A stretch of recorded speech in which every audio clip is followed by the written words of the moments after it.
행정처장님, 지난번에 답변하셨어요. 이렇게 대법원장이 전원합의체를 꾸려서 9일 만에 이렇게 파기환송한 사례는 판사로 재직하는 동안 본 적이 없다. 이렇게 말씀하셨죠? 저는 개인적인 경험은 없다는 말씀을 드렸습니다. 행정차장님도 나와서 그렇게 이야기하셨어요.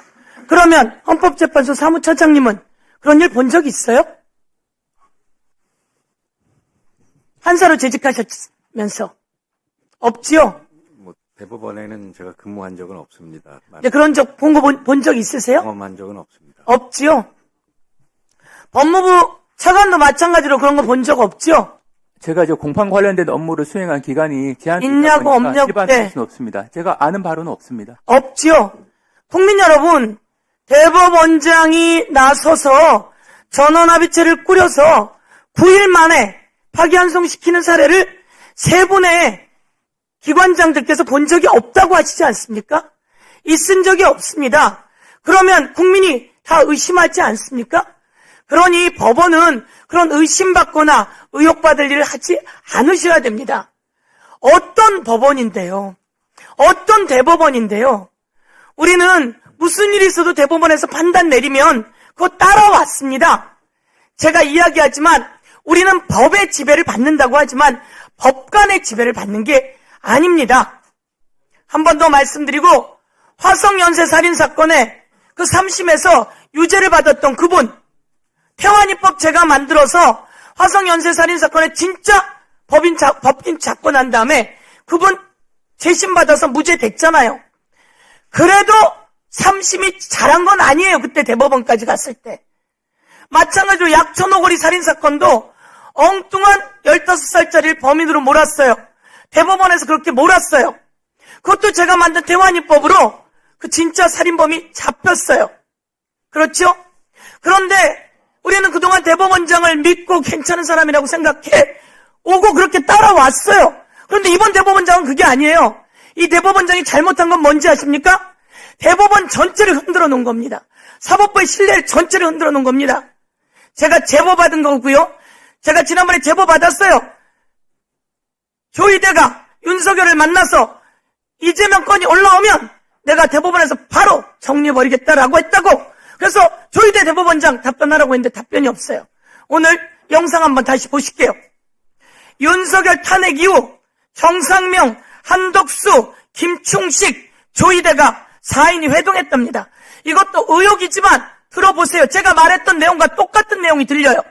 자, 들어보세요. 그러니까 나도 그 이야기 들은 게 있는데 4월 4일 날 윤석열 탄핵 소고 끝나고 4월 7일인가 4월 10일인가 15일인가 그 발음이 정확하지 않았어요. 그때 조희대 대법원장하고 자우장위원장하고 그 다음에 김충식이하고 한덕수하고 목적 4명이 정치적으로 따르지. 그 자리에서 조희대가 그런 말을 했다는 거야. 이재명 사건 대법원에 올라오면 대법원에서 처리해서 알아서 처리한다. 그런 얘기 들었어요. 그리고 그때 그 4명 상의해라. 다음 경력은 내 압제를 할 수 있는 사람은 못다. 이렇게. 저는 이 내용은 나중에 들었어요. 제가 제보받은 것은 아주 고위직에 있던 사람이 윤석열과 조희대가 만나서 한 얘기, 조희대 왈 이재명 사건이 대법원에 올라오면 바로 처리하겠다라고 했다는 얘기를 우리 쪽 의원에게 얘기했고 그런 얘기를 제가 또한 제보를 받고 이런 과정이 있었는데 이 내용을 똑같이 정상명, 한덕수, 김충식, 조희대 이게 사실인지는 모르겠으나 이 내용이 있지 않습니까? 이게 말씀드려도 되겠습니까? 녹취로 나와 있잖아요. 말씀드려도 되겠습니까? 그래서 제가 말하는 것은 이런 상황이 얘기가 되고 있다고 녹취가 나오고 저는 정확하게 제보를 받았고 그런데 이런 상황 속에서 갑작스럽게 파기환송을 해요. 이게 말이 됩니까? 그리고 저희가 물었잖아요. 제가 질문하고 난 다음에 답변하세요. 6만 아니 7만 페이지에 달하는 기록을 봤느냐? 그랬을 때 처장님 뭐라 그랬어요? 어떻든 전자문서로라도 봤다고 합니다. 라고 했던 거 아닙니까? 그런데 제가 받은 답변에는 뭐라고 왔어요? 우리 그런 거 안 봐요. 우리는 파기환송한 상고 이유서와 그 법률 판단을 봅니다. 이렇게만 이야기했단 말이에요. 이러면 이 중차대한 거에서 대법관들이 기록을 안 본다고 당당히 이야기하는 게 말이 되겠습니까? 말씀, 답변하세요. 예. 잠깐만요, 처장님. 예. 자, 보세요. 이거를 대체 토론이 아니라 처장이 청문회 때는 나가버리고 이걸 했으면 해명이나 답변할 기회도 없어지는 거잖아요. 앞으로 청문회가 시작되면 나가신다면서요. 예. 근데 이런 사안들이 또 나오면 그때 뛰어와서 답변하시겠습니까? 좀 고민해 보겠습니다. 저는 그래서 계시는 게 좋을 것 같다는 거예요. 어떻게 생각하십니까? 저희들이 제가 이제 오면서도 여러 가지. 만약에 예. 본인이 그냥 계신다고 했으면 대체 토론 빨리 끝내고 청문회 때 이게 나올 내용인데 본인이 그때는 안 계신다고 그러는 거예요. 그러면 지금 발언기를 달라고 하는 것도 사실은 모순이죠. 송구스럽지만 저희들이 이제 이 청문회에 대한 이제 저희 전체 법관들의 입장을 예. 자, 다른 분들은 조용히 하세요. 지금 발언기는 드릴 텐데, 예. 잠깐만요. 지금 발언기는 드릴 텐데, 이따 청문회장에 안 계신다면서요. 예. 근데 이런 유사한 일이 벌어지면, 예. 그때 다시 와서, 발언기 주십시오. 이렇게 하실 거냐고요. 예, 고민해 보겠습니다만 어쨌든 아까 자, 말씀드린 일단 이거 발언하세요. 예. 답변 기회 드리겠습니다. 두 가지만 서 의원님 말씀을 드리겠습니다. 첫째는 제가 아까 들은 내용은 저도 처음 듣는 내용이긴 하지만 제가 알기로는 하늘이 두 쪽 나도 우리 대법원장님 그럴 뿐이 아니라고 제가 말씀드려야 되겠습니다.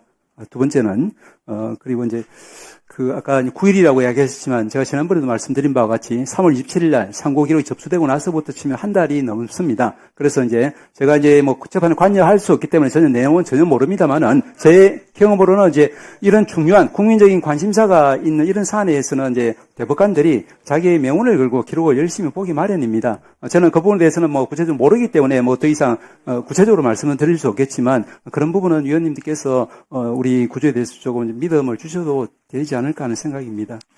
네, 됐어요. 자, 됐고요. 우선 이 얘기를 꼭 해야 합니다. 지난번에 제가 질의했어요. 조희대 대법원장 답변하라고. 그게 하늘이 두 쪽 나도 아니라고요? 그 사실 확인을 어떻게 해요?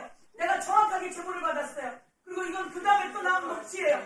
그런데 어떻게 하늘이 두 쪽 나도라고 답변을 하죠? 자, 여기 나와서 답변이 사실이 아니면 그대로 묻는 겁니까? 자, 운영 규칙도 저는 그래서 동등하게 적용을 제가 하겠습니다. 나와야 된다. 그 대법원장은 이런 의혹을 주는데 저는 이건 충분히 의심할 만한 내용이라고 봅니다. 자, 됐고요. 대법원장은 그래서 즉각 사퇴하는 게 사법부를 위해서 맞아요. 자, 아까 말씀드린 대로 발언 시간 내에 질문하고 발언 시간이 끝난 다음에 답변 기회는 드리는데 다시 질의하는 것은 안 된다고 제가 분명히 말씀을 드렸는데 협조해 주시기 바라고요. 처장님, 예. 그러니까 점심시간 때 한번 생각을 해보세요. 왜냐하면 지금 같은 경우도 처장님께서 하늘이 두 쪽 나도 우리 대법원장은 그러실 분이 아닙니다. 이렇게 말씀하셨잖아요. 예. 근데 그렇게 말을 하는 기회를 스스로 박탈하는 수도 있잖아요. 그렇기 때문에 청문회 과정에도 저는 법원행정처장께서 배석을 하는 게 저는 좋겠다. 그런 권고를 다시 한번 드리고 생각해 보세요. 한 말씀만 드려도 되겠습니까? 네, 하세요. 예. 제가 아까도 말씀드렸지만 우리 위원장님께서 국회법이라는 여러 가지 관련 법에 이제 정통하시고 이제 위원회 진행을 갖다가 이제 원칙대로 하시는 데 대해서 늘 이제 존경심을 가지고 있습니다만은 네. 이 청문회에 대해서는 이제 저희 법관들이 재판 관련한 청문회라고 하는 그 상징성 때문에 네. 내 개인적인 의사가 적용될 여지는 없는 사안 같습니다. 그 점은 조금 양해해 주시면 감사하겠습니다. 하여튼 생각해 보세요. 예. 네. 잠시 안내 말씀드리겠습니다.